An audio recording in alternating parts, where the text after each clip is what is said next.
Hola, ¿qué tal? Bienvenidos a un video más de nuestro curso de Circuitos Eléctricos 2. En los videos anteriores hemos trabajado todo con respecto a la reducción de impedancias. Hemos visto cómo reducir impedancias en serie, en paralelo, cómo transformar impedancias que están conectadas en estrella a triángulo o viceversa, de triángulo a estrella.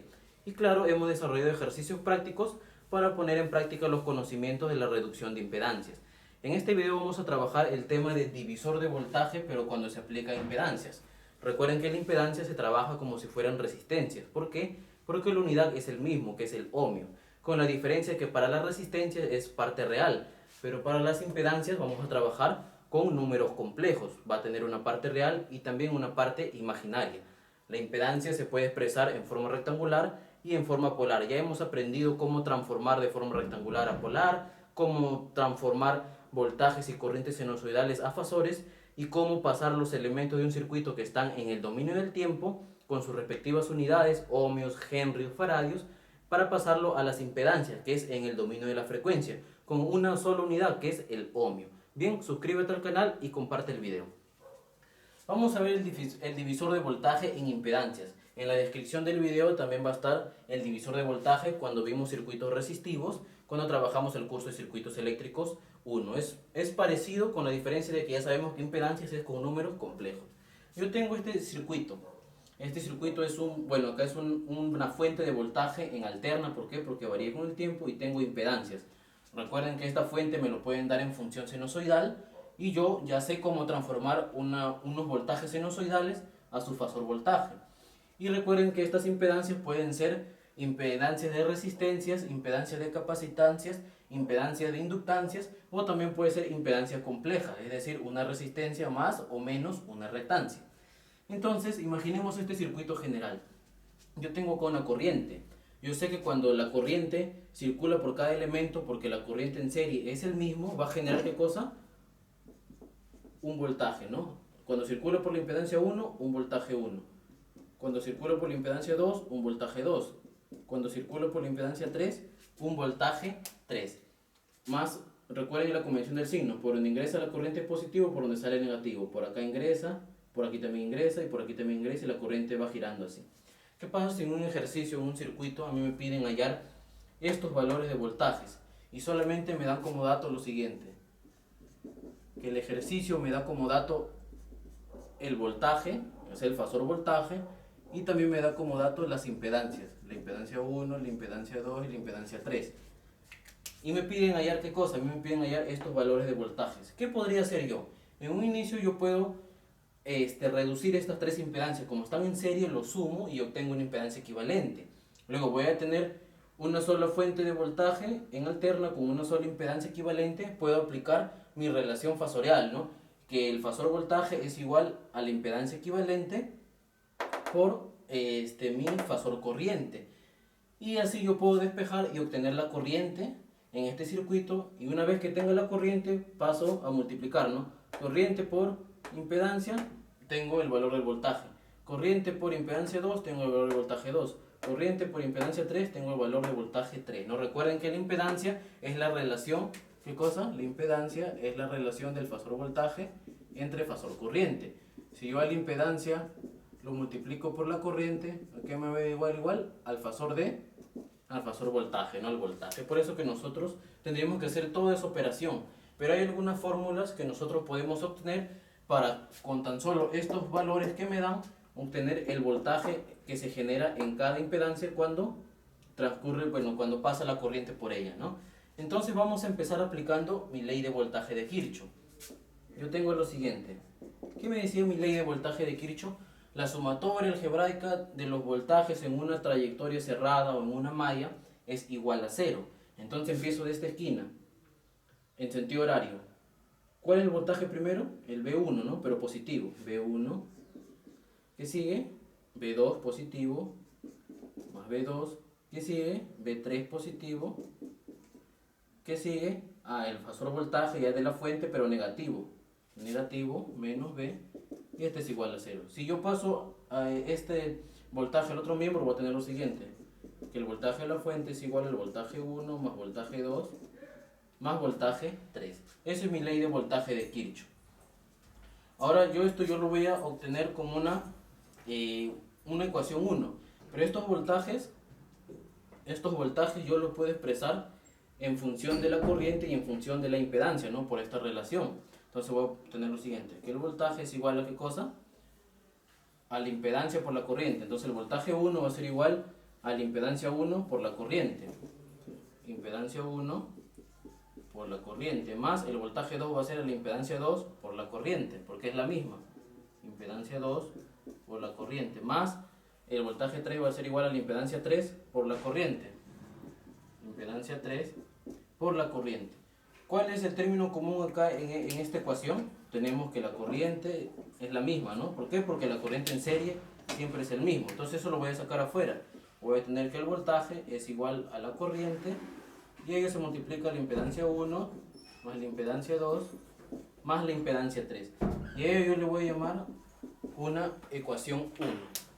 Bien, entonces yo tengo esta ecuación 1. Entonces yo quiero encontrar el valor de la corriente. Esta corriente, I, va a ser la misma cuando pase por acá. Va a ser la misma cuando pase por la impedancia 2 y va a ser la misma cuando pase por la impedancia 3. Es la misma. Entonces yo me centro primero acá en esta impedancia, en esta primera impedancia. Y yo con la relación fasorial, que es igual a la impedancia, yo puedo decir que la corriente que es igual, de acá de espejo, la corriente que va a ser igual al fasor voltaje entre la impedancia. Entonces quiero decir que acá en esta impedancia 1 yo puedo obtener que la corriente es igual al voltaje 1 entre la impedancia 1. Pero acá también puedo obtener otro valor. Entonces esta corriente también puede ser al voltaje 2 entre la impedancia 2. Al voltaje 2 entre la impedancia 2. Aquí también puedo tener otro valor. La corriente va a ser al voltaje 3 entre la impedancia 3. Al voltaje 3 entre la impedancia 3. Mira cuántos valores de corriente tengo. Tengo 1, tengo 2, tengo 3 valores.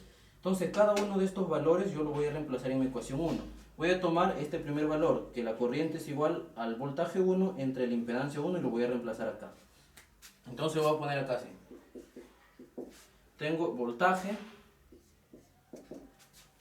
es igual a corriente, pero yo no voy a poner corriente, sino lo voy a expresar como voltaje 1 entre impedancia 1. Voltaje 1 entre impedancia 1. Y todo ello está multiplicado por la suma de las impedancias. Por la impedancia 1 más la impedancia 2 más la impedancia 3. Ahora voy a operar. Yo quiero obtener mi ejercicio, mi pregunta de circuito me puede decir que yo tengo que hallar estos voltajes. Y a mí me dan el dato, el voltaje de la fuente y todas las impedancias. Entonces yo tengo como dato este voltaje, tengo como dato esta impedancia y todas estas impedancias. La única incógnita, ¿cuál es? El de acá, el voltaje 1 que se genera en la impedancia 1. Entonces, a raíz de esto yo voy a despejar. ¿A qué va a ser igual el voltaje 1? Va a ser igual, voy a pasar a multiplicar esta impedancia al voltaje de la fuente, va a ser voltaje de la fuente por la impedancia 1 entre, y todo esto lo voy a pasar a dividir, entre la impedancia 1 más la impedancia 2 más la impedancia 3. Y de esa forma yo puedo calcular el valor de voltaje que se genera en la primera impedancia. ¿Con qué? Con estos datos que me da el ejercicio. Sin necesidad de qué cosa, de encontrar la corriente, de reducir estas impedancias, sin necesidad de aplicar esta relación fasorial que es como la ley de Ohm. Yo de frente aplicando esta fórmula encuentro el voltaje 1. ¿Qué pasa si yo quiero encontrar el voltaje 2? Yo quiero encontrar este voltaje 2, entonces ahora yo voy a usar esta expresión, que la corriente es igual a voltaje 2 entre la impedancia 2. Entonces voy a poner acá, voltaje es igual, ahora es voltaje 2 entre la impedancia 2, es igual a Z1 más Z2 más Z3. Como yo quiero hallar el voltaje 2, en función de ello yo despejo. Voltaje 2 va a ser igual al voltaje por la impedancia 2 entre Z1 más Z2 más Z3.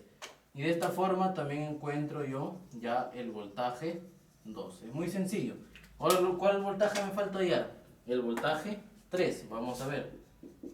El voltaje 3. Para el voltaje 3, ya yo voy a usar ahora el último valor para la corriente, que es voltaje 3 entre la impedancia 3, de esta relación que lo he sacado. Entonces voy a poner voltaje es igual al voltaje 3 entre Z3 por Z1 más Z2 más Z3. Despejo en función del voltaje 3 y esto va a ser igual al voltaje por la impedancia 3 entre la sumatoria de las impedancias. Y listo, y aquí tengo ya mi otra fórmula para encontrar ese voltaje en las impedancias usando los datos que me da el ejercicio. En conclusión, y bueno, para un caso práctico, ¿cómo lo decimos? Si yo quiero encontrar el voltaje en cada impedancia y yo tengo los valores de las impedancias y tengo el valor de la fuente, aplico divisor de voltaje. ¿A qué va a ser igual ello? El divisor de voltaje, bueno, el voltaje en una impedancia va a ser igual al voltaje de la fuente por la impedancia que le corresponde entre la sumatoria de las impedancias. Por ejemplo, el voltaje 2, ¿a qué va a ser igual? Al voltaje de la fuente por la impedancia que le corresponde, que sería la impedancia 2, entre la sumatoria de las impedancias conectadas, entre Z1 más Z2 más Z3. Y así lo hemos demostrado con esta fórmula, ¿no? Estas fórmulas nos van a servir para poder resolver ejercicios de circuitos, ya adicionándole las leyes que conocemos, ¿no? Ley de Ohm, ley de Kirchhoff, ¿no? La ley de corriente y la ley de voltaje, y lo que hemos visto ya, reducción de impedancias. Si ustedes se recuerdan, estas fórmulas son las mismas, mejor dicho, que las resistencias, pero acá vamos a trabajar, recuerden ya, con operaciones complejas, ¿no? Estos voltajes, que va a ser fasor voltaje, y estas impedancias van a estar expresados con números complejos, con parte real y con parte imaginaria. Para la resistencia solamente era parte real, era más fácil, pero para las impedancias van a ser operaciones con números complejos. Es muy importante que ustedes tengan su calculadora que opere números complejos. Bien amigos, eso ha sido todo por este video. Los espero en el siguiente para poder trabajar el tema de divisor de corriente para las impedancias. Muchas gracias.